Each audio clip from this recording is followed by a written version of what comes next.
El Baúl de Pesqueira.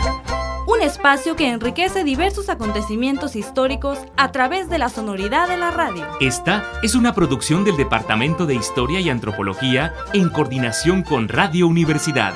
El Baúl de Pesqueira. Enriqueciendo la historia sonora. Sean bienvenidos a El Baúl de Pesqueira. Agradecemos a Radio Universidad por el espacio y les recuerdo que este programa es una producción de los alumnos del Departamento de Historia y Antropología de la Universidad de Sonora. Los invito a seguir nuestras redes sociales. Nos encuentran como El Baúl de Pesqueira en Facebook, Instagram, YouTube, TikTok, Spotify y Apple Podcast. El tema del que hablaremos hoy es sobre la divulgación histórica y contaremos con la presencia del Dr. Miguel Ángel Grijalva, que nos platicará sobre esta ardua labor. Para dar inicio, les presento la cápsula que ha preparado mi compañera Brenda Ibarra, que lleva por título Performing History. La música siempre ha sido uno de los medios predilectos para contar y transmitir historia. Por otro lado, los musicales son el medio de entretenimiento favorito de muchos por el dinamismo que tiene para desarrollar y contarnos historias. Fusionemos el relato histórico con los musicales y tenemos como resultado una obra y una forma sumamente interesante de contar la historia, algo muy diferente a escucharla en el aula de clases. En los últimos años, los musicales han ido desarrollando un tipo de relato histórico en particular, la historia que falta por contar, llevando al público una versión más fresca con música y bailes que atraen al espectador. El ejemplo más conocido de este tipo de musicales es Hamilton. Cuenta la historia de Alexander Hamilton, uno de los padres fundadores de Estados Unidos, escrito y protagonizado por Lin-Manuel Miranda, inspirado en la biografía de 2004, Alexander Hamilton, del historiador Ron Chernow. La historia del padre fundador menos conocido y que ha causado gran interés en el público por el dinamismo de la obra. El musical debutó en 2015 en el Teatro Público de New York. Hasta agosto, pues fue trasladado al Teatro Richard Rogers del circuito de Broadway. Divorciada, decapitada, muerta, divorciada, decapitada y sobreviviente. Así es la introducción al siguiente musical. Six es un musical británico con el libreto y música y letras escritas por Toby Marlowand y Lucy Moss. Nos cuenta la historia de las 6 esposas de Enrique VIII, como si fuera un concierto de pop. Las 6 integrantes del grupo cantan su propia historia, tratando de convencer al público quién ha sufrido más en su matrimonio con el rey, y por ello merece ser una de ellas la principal. Toby Marlow fue seleccionado a finales de 2016 por la Universidad de Cambridge para escribir un musical que sería debutado el siguiente verano. La idea de The Six le vino a Marlow mientras escribía en su último año en la Universidad de Cambridge. El estreno de The Six fue en 2017, presentado por la Universidad de Cambridge. Aunque no ganó premios, fue bien recibido y se agotaron los tickets en el festival. Por último, el musical Josefa, el musical de México. Tal como dice en su descripción, con lenguaje desenfadado, acordes emotivos y narrativa en estilo de los grandes musicales contemporáneos, este musical incorpora elementos de la historia verídica con armonía de pasajes novelados, donde nos recrea los acontecimientos y contradicciones culturales, sociales y políticas de la Nueva España, en el momento que un grupo de personas rebeldes y afanosas organizan la Guerra Civil de 1810, que tiene por objetivo independizar a la Nueva España, hoy México, del Imperio Español. Aunque estos musicales puedan pecar de ciertas faltas en sus datos históricos, su objetivo de entretener es cumplido de una manera muy divertida. Puede decirse que son y serán el medio más popular para aprender sobre historia. Para el Baúl de Pesqueira, Brenda Ibarra.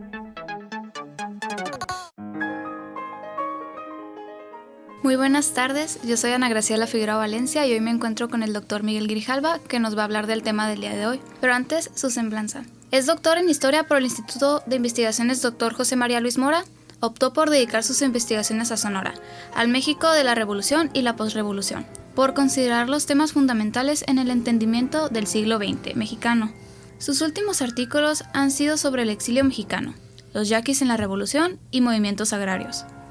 También ha dedicado gran parte de su trabajo a la divulgación formal e informal, ofreciendo conferencias en lugares como MUSUR, la Feria del Libro de Hermosillo, la Sociedad Sonorense de Historia, la Sociedad Nogalense de Historia, programas de radio, podcasts, blogs y 2 proyectos de divulgación de la historia en redes sociales, Un día como hoy en Sonora y Fotohistoria Mexicana. Agradecemos al Dr. Miguel Grijalva por darnos un momento de su tiempo para estar aquí en el Baúl de Pesqueira. Para iniciar, me gustaría que nos explicara ¿qué oportunidades nos presenta el ejercicio de divulgación tanto a los receptores como a los emisores? Bueno, muchas gracias, Ana Graciela Figueroa. y a todo el auditorio, un saludo a todo el equipo de Baúl de Pesqueira y a toda la gente que nos escucha en todo el mundo, ¿no?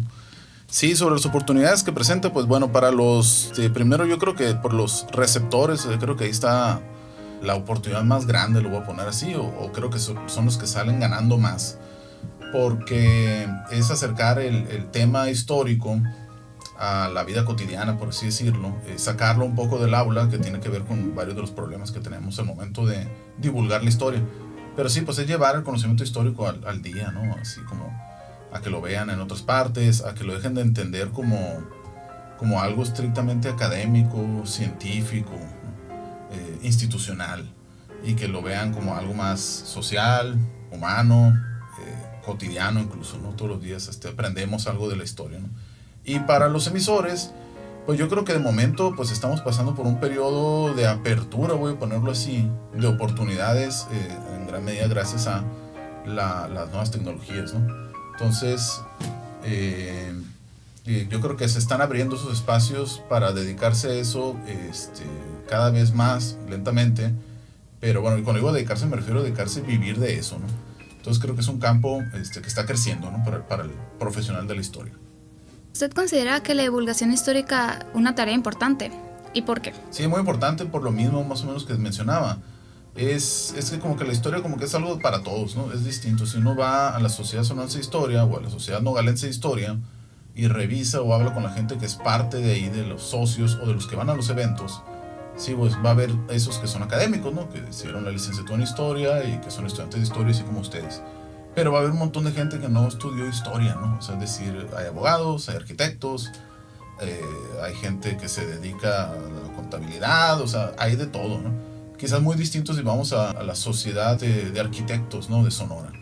Entonces, es como una especie de conocimiento muy universal, creo, que todo el mundo quiere, ¿no? A fin de cuentas, si uno estudia, sí, no sé, negocios internacionales, hay ahí una sed o un deseo por conocer algún tema histórico, ¿no? Desde los que son de aquí muy locales hasta los que están muy fascinados con temas así más universales como, bueno, no sé, la Segunda Guerra Mundial o otros de ese tipo, ¿no? Por eso es muy importante, creo yo, pues, ¿no? Como que es algo que la gente quiere saber, quiere escuchar, y por eso ahí entra el trabajo de la divulgación histórica, que pues creo que lo debemos volver efectivamente un trabajo profesionalizado, voy a ponerlo así. ¿Y cuál ha sido su experiencia, o sea, en esto de la divulgación? Larga experiencia. Voy a contar un poco el inicio, ¿no? Yo viví, también para que haya chismecito, yo viví un tiempo en una casa muy grande, ¿no? Ahí como una especie de comuna, ¿no? Con unas 12 personas, un perro, un gato, un bebé. Estábamos hechos bola. Ahora todos estaban buscando el sueño, ¿no? La mayoría de esos 12 eran personas que querían triunfar en el negocio de la música, ¿no? Y ser acá estrellas del pop o del rock o algo, ¿no? Andaba por ahí un escritor y andaba por ahí un cineasta también. Y yo, ¿no? Que estaba haciendo mi posgrado en historia. Entonces, yo me di cuenta que todos ellos, que bueno, se dedicaban más al arte, a la música, y bueno, su objetivo era como, sí, pues querían triunfar, ¿no? Yo me di cuenta que todos ellos, en sus redes sociales, compartían lo que hacían. Es decir, aquí estoy grabando la película tal, ¿no? Ponía el que trabajaba en películas, aquí estoy en tal lugar, pichándole a los de Netflix guión para una onda que quiero que se haga. Y los que eran músicos ni se digan, ¿no? Vamos a tocar en tal lugar, aquí está la historia donde estoy ensayando. Sus redes sociales compartían mucho lo que ellos hacían, ¿no? Además de su vida personal, ¿no? Y ahí me nació a mí también como, pues no sé, una inercia de hacer lo mismo, ¿no? Yo estoy haciendo el doctorado y empecé como a compartir historias que tenían que ver con mi historia, ¿no? Decir, pues vengo aquí caminando por la calle tal, no sé si saben, pero en esta calle vivía Álvaro Obregón y por eso se llama Álvaro Obregón, ya no existe la casa, ¿no? O sea, datos así, ¿no? Y empecé a compartir más y más y más, empecé a tener ciertas reacciones y ya llegó un momento en que yo dije, esto ya lo tengo que separar, estos contenidos que estoy haciendo, esta divulgación en redes sociales así, muy personal, muy simple, pero me di cuenta que ya lo tenía que separar de mi persona, ¿no? Decir, voy a tener que crear una cuenta de divulgación de la historia que no se llame así Miguel Ángel Grijalva, sino que le puse en su momento un día como en Sonora, y empecé a hacer eso, ¿no? La experiencia que tengo pues son diversas, ¿no? Y hay reacciones diferentes cuando uno hace divulgación histórica en la radio, que está muy bien, muy padre, muy bien, en los podcasts, en las redes sociales, en todos lados, ¿no? Pero pues menciono esto porque yo como que me di cuenta de eso, ¿no? De que a fin de cuentas lo que yo hago, igual que mis compañeros que eran músicos y demás, parece ser algo que a la gente le gusta, ¿no? Le dan like, te siguen y demás, ¿no? Sí, pues me di cuenta de eso. Hay mucha respuesta, ¿no? Todo el mundo quiere escuchar. A raíz de eso, pues me invitan aquí al Baúl de Pesqueira, el gran programa de radio, pero me han invitado a otros programas de radio, a unos podcasts, a programas de televisión, ¿no? Entonces, sí existe esa como sed de la gente de saber más de historia, así fuera del aula, ¿no? Lo voy a poner así. Bueno, vamos a hacer una breve pausa y continuamos. A continuación, la siguiente cápsula a cargo de mi compañera Lorena Alvarado, que lleva por título Adelita, Adelita del alma, ayúdame a divulgar.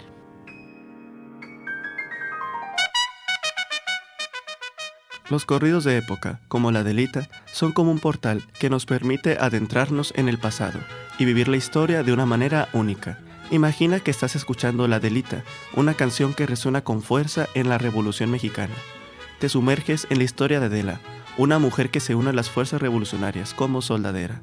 La canción canta su valentía y dedicación a la causa revolucionaria, convirtiéndola en un himno para todas las mujeres que participaron en aquel conflicto. Pero, ¿cómo los historiadores aprovechan esta joya musical? Bueno, los corridos son como diarios de la época, registran detalles sobre eventos históricos, como batallas y líderes revolucionarios, pero también nos cuentan cómo se vivía y se sentía en ese periodo. Nos revelan la perspectiva de la gente común, como Adela, y nos transmiten emociones, valores y esperanzas. Nos muestran cómo la valentía y la lealtad eran apreciadas en la Revolución Mexicana. Es decir, los corridos de época como La Adelita son una valiosa fuente de divulgación histórica porque documentan eventos, perspectivas y emociones de la sociedad en un momento específico. Los historiadores pueden utilizar esos corridos para enriquecer su comprensión de la historia y comunicarla al público de una manera accesible y emocional. Para el Baúl de Pesqueira, voz de Daniel Matus, autoría de Lorena Alvarado.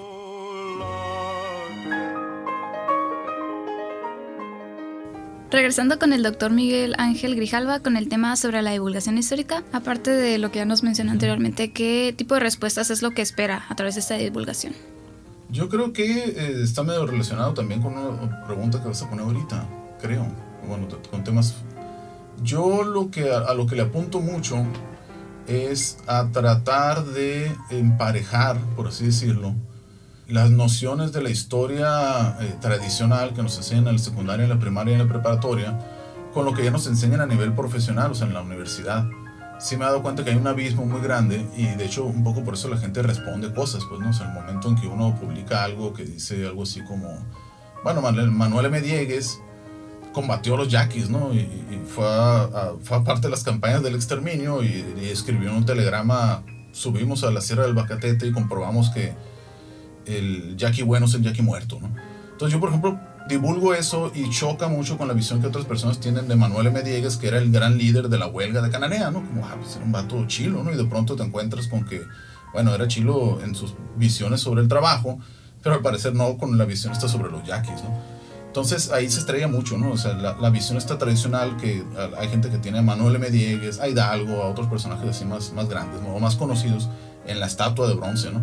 Y de pronto uno ya les enseña, los vuelve seres humanos y pues un constante debate, ¿no? Muchas veces es lo que más comentan cuando yo divulgo historia, ese tipo de cosas, ¿no? El bajarlos de la estatua de bronce y volverlos humanos, y más o menos yo creo que eso es lo que yo espero, ¿no? Una reacción de la gente para que empiece a reflexionar la historia, no tanto como esa historia de bronce donde todos son héroes, y empiecen a pensarlo de una forma más crítica, ¿no? Bueno, pues habrán hecho cosas buenas, pero también tenían errores. Las personas que, pues no sé, se idolatran porque los vuelves ídolos en la historia de bronce, pues a lo mejor son personas como de pensamiento muy de avanzada en unos temas, pero eso no quiere decir que en todos, ¿verdad? Un poco eso es lo que yo espero. Entonces... Y volverme famoso. Entonces, ¿no lo vería usted eso una dificultad, ¿no? A la hora de...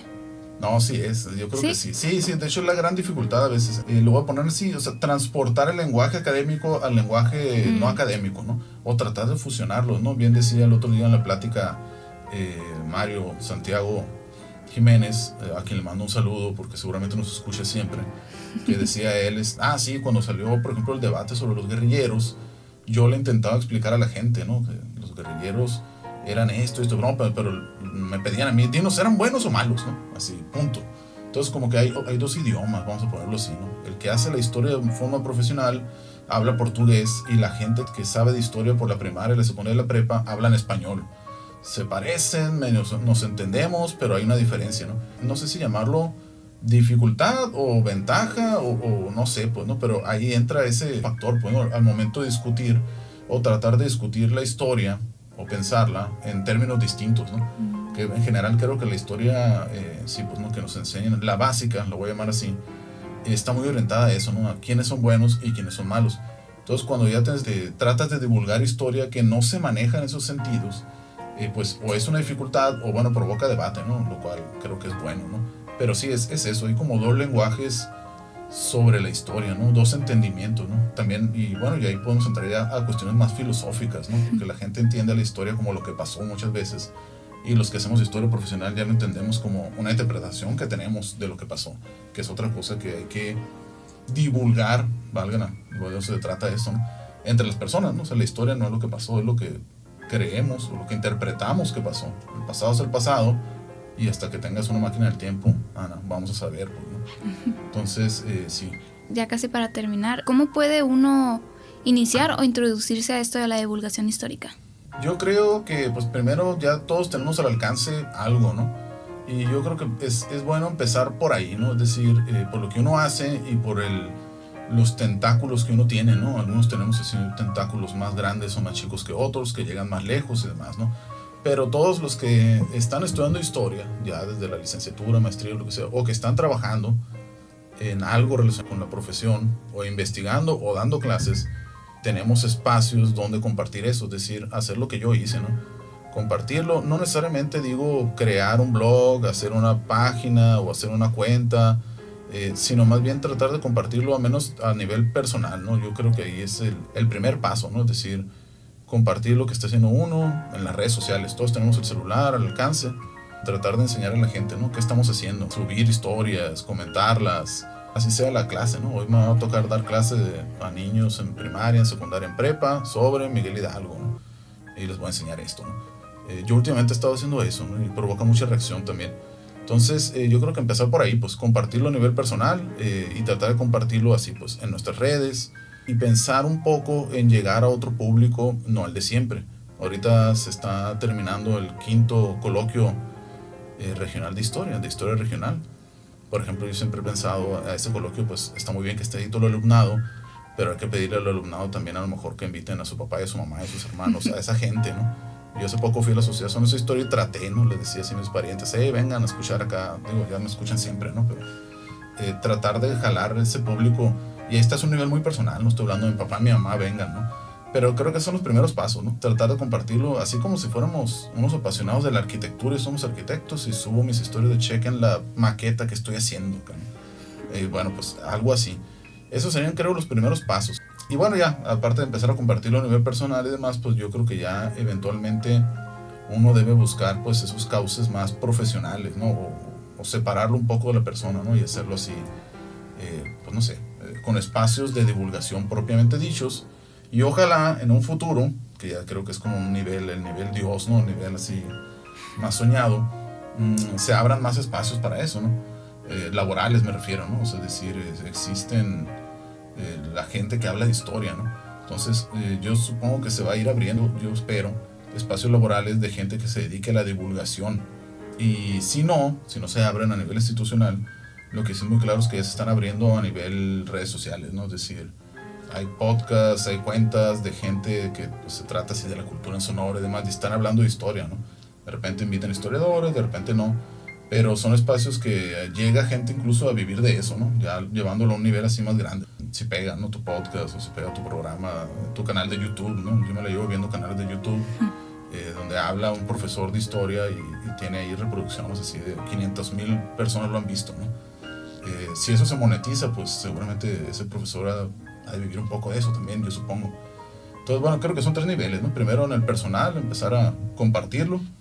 El segundo, pues ya tratar de hacerlo de forma más profesional. Y el tercero, encontrar ese rinconcito donde uno, pues, puede vivir de eso y devolverle a la sociedad aparte el conocimiento, ¿no? O sea, tratar de sacarlo de la academia, ¿no? A veces hacemos cosas que nomás ahí entre nosotros nos leemos, nos escuchamos, y creo que todo el conocimiento de la universidad debe salir a la sociedad y particularmente creo el de Ciencias Sociales y Humanidades. Bueno, pues muchas gracias. Le agradecemos al doctor Miguel Grijalva que pudiera atender al programa del día de hoy. Gracias a ustedes, es un honor estar aquí y muchas gracias, de verdad. Eso es todo por hoy. Agradecemos a quienes nos escuchan a través de las diferentes plataformas, a Gonzalo Olivera en la operación técnica y a nuestro equipo de producción. No olviden suscribirse en todas las redes sociales del Baúl de Pesqueira. Que tengan una excelente semana. Se despide de ustedes Melissa Proaño y hasta pronto.